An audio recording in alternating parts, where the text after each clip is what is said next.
Good morning students.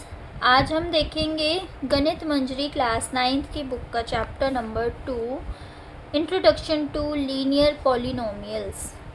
तो आप लोगों ने 8th क्लास तक पढ़ा है कि पॉलिनोमियल एग्जैक्टली होते क्या हैं। आज हम पढ़ेंगे लीनियर पॉलिनोमियल के बारे में। वैसे ये चैप्टर थोड़ा सा आपके 8th क्लास से हम रिलेट करके पढ़ सकते हैं। पॉलिनोमियल आपको पता है क्या होता है। जैसे हमने पढ़ी है टर्म्स, अगर मैं लिखती हूँ 4x तो ये है हमारा मोनोमियल।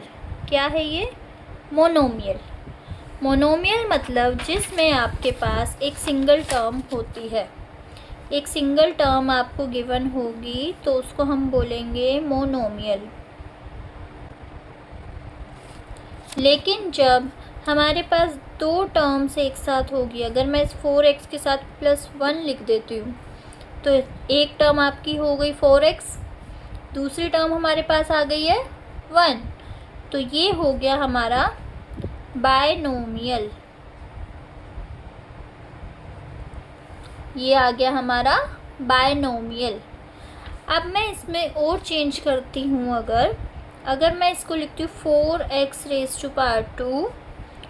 + 3x + 1, तो यहाँ पर हमारे पास टर्म्स हो गई हैं 3।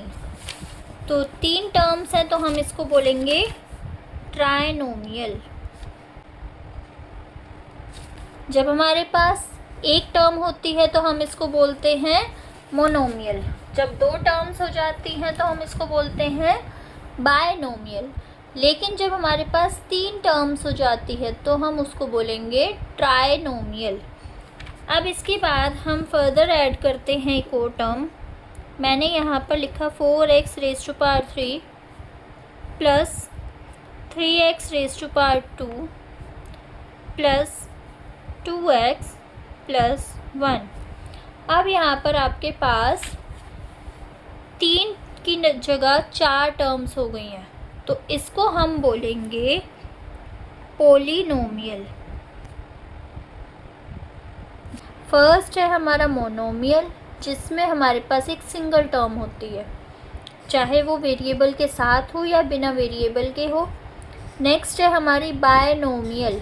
बायनोमियल जिसमें हमारे पास 2 टर्म्स होती है। ट्राइनोमियल जिसमें हमारे पास 3 टर्म्स होती है और यहाँ पर वेरिएबल की पावर्स चेंज होती रहती है। अगर सेम पावर है तो हम इसको बायनोमियल या मोनोमियल की कैटेगरी में लिख सकते हैं। लेकिन यहाँ पर आपको दिख रहा है x की पावर 2 है, यहाँ 1 है, और जब यहाँ पर x नहीं लिखा इट मीन्स यहाँ पर x की पावर 0 है। पॉलिनोमियल हमारा क्या होता है? जब हमारे 3 से ज़्यादा टर्म्स आ जाती है। एक आपकी इक्वेशन में आपकी 3 से ज़्यादा टर्म्स जब ऐड हो जाती हैं तो वहाँ हम बोलते हैं उसको पॉलिनोमियल। तो इसके बारे में हम आगे अगली वीडियो में पढ़ेंगे। Thank you.